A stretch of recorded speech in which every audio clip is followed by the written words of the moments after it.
안녕하세요. 경제 주피터의 피터입니다. 여러분, 지금 살고 계신 그 집, 여러분의 든든한 노후 자산이라고 믿고 계시죠? 집값은 결국 우상향한다. 내 집 한 채는 있어야 발 뻗고 잔다. 이 말만 믿고 수억 원짜리 아파트 한 채 깔고 앉아 계신 분들, 오늘 영상 정말 잘 오셨습니다. 죄송하지만 여러분이 믿고 있는 그 거실, 바닥이 지금 이 순간에도 여러분의 소중한 노후 자금을 야금야금 갉아먹고 있습니다.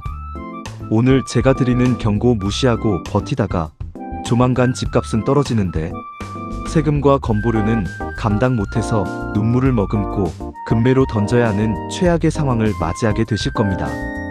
특히 우리 50대, 60대 세대에게 닥칠 2026년 대한민국 부동산 시장의 잔혹한 진실, 지금 바로 공개합니다.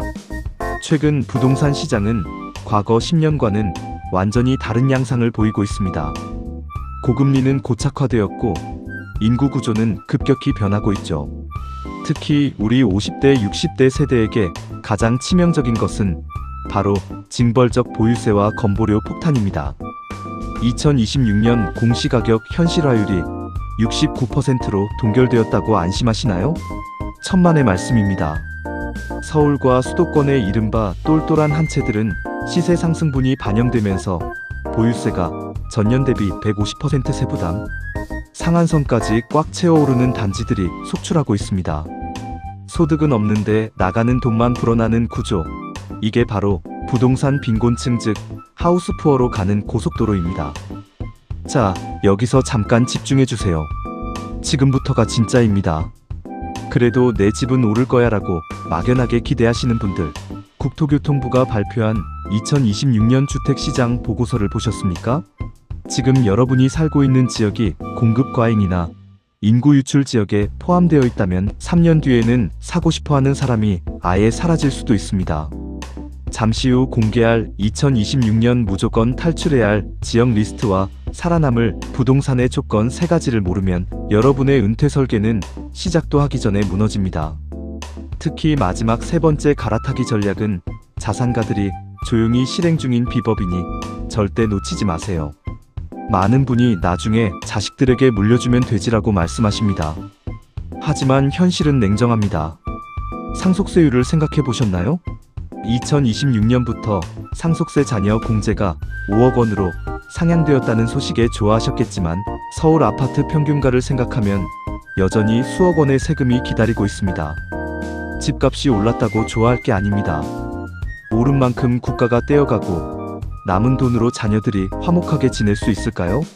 오히려 노후에 무거운 큰 집을 처분하고 현금 흐름이 나오는 자산으로 갈아타는 것이 본인과 자녀 모두를 위한 길입니다. 여기서 핵심은 첫 번째 비결인 주거 다운사이징의 마법입니다. 단순히 작은 평수로 옮기는 것이 아닙니다. 차익으로 발생한 현금을 어떻게 굴려 매달 200만원 이상의 현금 흐름을 만드느냐가 핵심입니다. 실제로 제 지인 중 한 분은 반포에 30평대 아파트를 정리하고 근처에 20평대 신축 전세로 옮기면서 남은 차액 10억 원을 배당주와 연금에 투자했습니다. 그 결과 지금 그분은 매달 월급처럼 500만원씩 통장에 꽂히는 삶을 살고 계십니다. 집 한 채 붙잡고 세금 걱정하던 시절보다 훨씬 행복하다고 입을 모아 말씀하시죠. 여러분도 할 수 있습니다. 집은 사는 곳이지 여러분의 노후를 가두는 감옥이 되어서는 안 됩니다. 두 번째 비결은 세금을 역이용하는 전략입니다. 1세대 1주택 비과세 혜택, 이거 평생 한 번만 쓰는 게 아닙니다. 전략적으로 일시적 2주택이나 상생 임대인 제도 등을 활용해 세금을 아끼면서 자산을 재구성해야 합니다. 특히 60대 이상의 경우 주택연금을 활용하면 집값 하락기에도 안정적인 수익을 보장받을 수 있습니다. 주택연금은 가입 당시의 집값을 기준으로 평생 수령액이 결정되기 때문에 전문가들은 2026년 지금이 최적의 타이밍이라고 입을 모읍니다. 내 집에 살면서 매달 국가로부터 월급처럼 돈을 받는 것, 이게 진정한 노후의 자유 아닐까요? 그런데 여러분, 집을 팔고 나면 그 돈을 어디에 둬야 할지 막막하시죠? 팔긴 팔았는데 그 다음은 어쩌라고? 라고 묻고 싶은 분들, 여기까지 보신 분들만 알 수 있는 결정적인 비밀이 하나 더 있습니다. 이 내용을 모르면 집 한 돈 사기당하거나 자식에게 다 뺏기고 결국 쪽방 신세가 됩니다. 바로 자산의 성격을 완전히 바꾸는 유동화 기술입니다. 세 번째 비결은 부동산이라는 덩어리 자산을 쪼개서 관리하는 것입니다. 아파트 한 채에 모든 운명을 거는 시대는 끝났습니다. 일부는 실거주용 작은 아파트로, 일부는 월세가 나오는 수익형 부동산이나 배당주로 분산해야 합니다. 특히 2026년부터는 60세 이상 고령층이 주택을 다운사이징하고 남은 차액을 연금계좌나 개인형 퇴직연금인 IRP에 납입할 때 제공되는 세제 혜택이 더욱 강화되었습니다.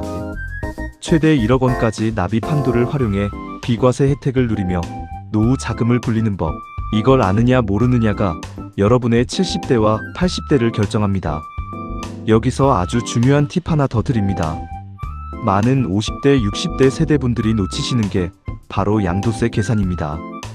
큰 집을 팔 때 장기 보유 특별공제를 최대한 활용하는 법, 그리고 필요경비로 인정받을 수 있는 인테리어 비용이나 중개수수료 영수증을 챙기는 법 하나하나가 여러분의 노후 자금 수천만 원을 결정합니다. 대충 부동산에 맡기지 마세요. 본인이 직접 공부하고 챙겨야 내 돈을 지킬 수 있습니다.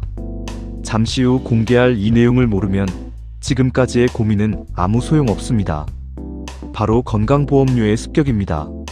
아무리 20억짜리 아파트를 가지고 있어도 소득이 없는데 집값 때문에 매달 건보료가 40만원, 50만원씩 나간다면 그게 무슨 부자입니까? 2026년 현재 피부양자 탈락 기준은 더욱 까다로워졌습니다. 연소득 2천만원이 넘거나 재산세 과세 표준이 9억 원을 넘어가면 자녀의 건강보험 밑으로 들어갈 수 없습니다. 진정한 부자는 자산의 규모가 아니라 매달 내 통장에 꽂히는 현금의 크기로 결정됩니다. 부동산 시장의 요동 속에서도 흔들리지 않는 노후를 만드는 유일한 방법은 집에 대한 집착을 버리고 흐름에 집중하는 것입니다. 마지막으로 영상 서두에 예고했던 상위 1% 자산가들이 조용히 이동하는 곳의 공통점을 공개하겠습니다. 바로 인프라 집중화 구역입니다. 인구가 줄어들수록 병원, 대형마트, 지하철이 가까운 핵심지로의 쏠림 현상은 더 심해집니다. 외곽의 큰 집보다는 도심에 작지만 알찬 집이 훨씬 안전합니다. 지금 여러분이 살고 계신 곳의 인프라가 낡아가고 있다면 오늘이 가장 비싸게 팔 수 있는 마지막 날일지 모릅니다. 특히 지방광역시라 하더라도 구도심에 낙후된 아파트는 하루빨리 정리하고 신축이나 입지 좋은 곳으로 갈아타야 합니다. 그래야만 하락장에서 버틸 힘이 생깁니다.